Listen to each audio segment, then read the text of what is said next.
For Saj Yogis now, it's very easy to find out if something is real or unreal, it is truth or untruth, it is love or hatred. Only through vibrations you can know. But going beyond that, I am saying, beyond that one has to know what are these vibrations and what are they made of.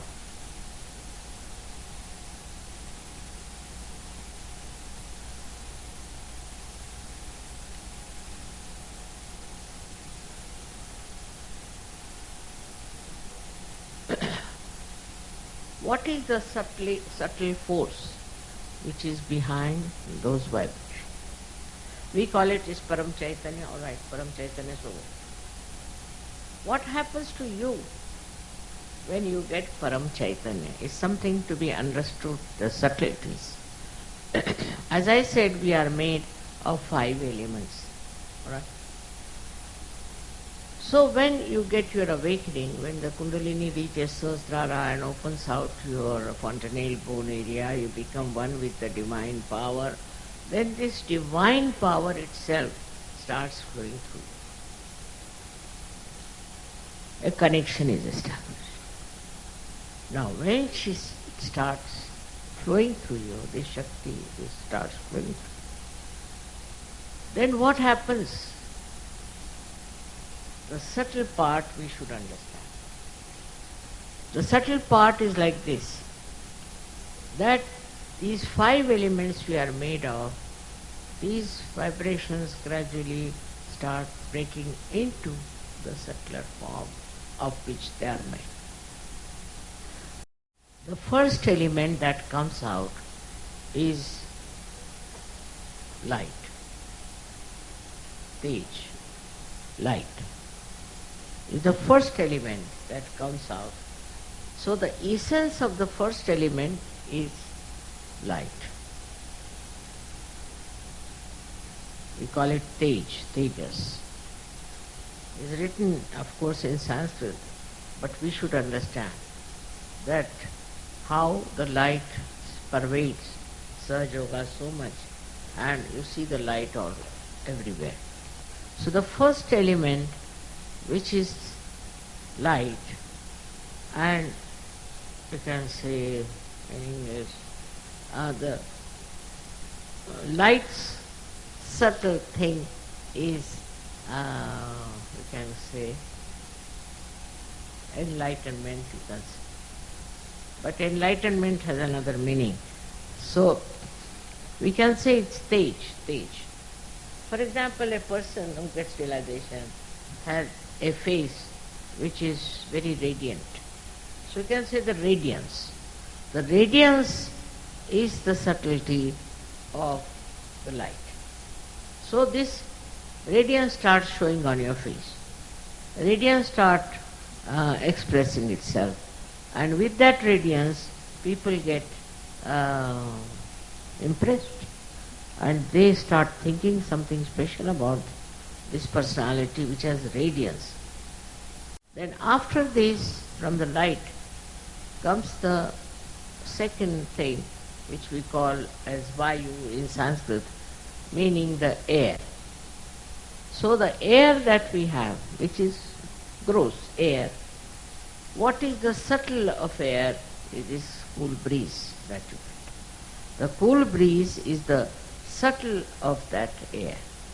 So the subtle of what you understand as cool breeze is what we call vibrations. The subtle of that is air, which is a part and parcel of our making. So this cool breeze is the second thing that you start getting subtler and subtler. When your growth takes place, all these subtle things start expressing themselves. It's not only that you get vibrations, but you get the cool breeze, and that is the subtle of air that has built you. Then comes the water. We are also made of water. What is the subtle of water? Is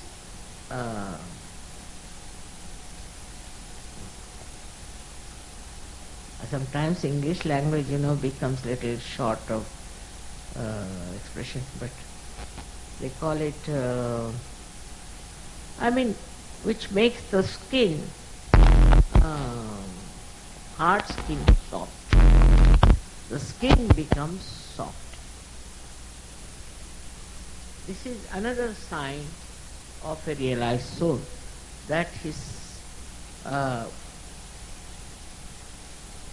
there's some cream they use, isn't it, to soften the face. But is the water in us gives us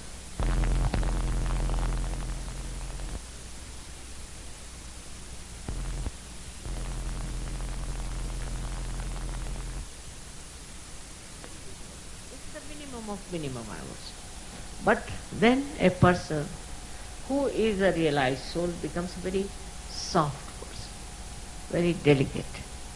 When he talks to somebody, in his voice there is warmth, or I should say there is, कहते हैं ना अपने आप पानी, हिंदी में कहते हैं पानी होना. They to have that flow, watery flow and coolness of the water. So that is the another subtle thing that should be expressed in your behavior, on your skin, on your dealings with others, that you should be like the water which is mobile, which is cooling, which is soothing, which is cleansing. So this also becomes a part and parcel of your being once you become a realized soul.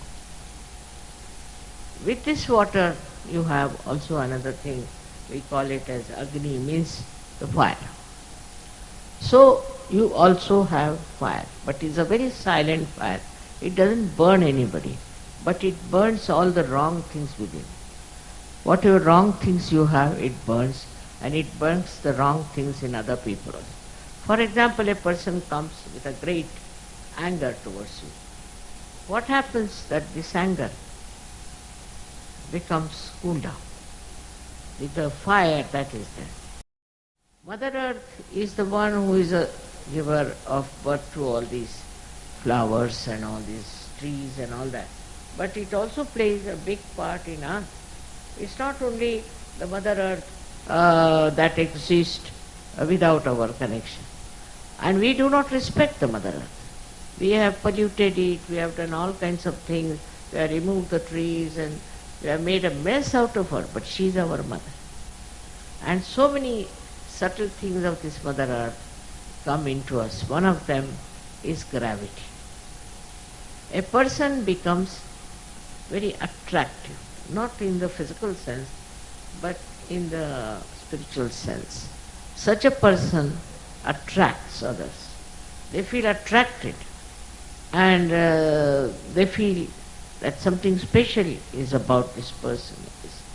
This is one of the quality of the Mother Earth.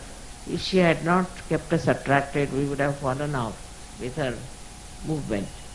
And also other qualities of the Mother Earth also start manifesting within us, and we become very, I should say, extremely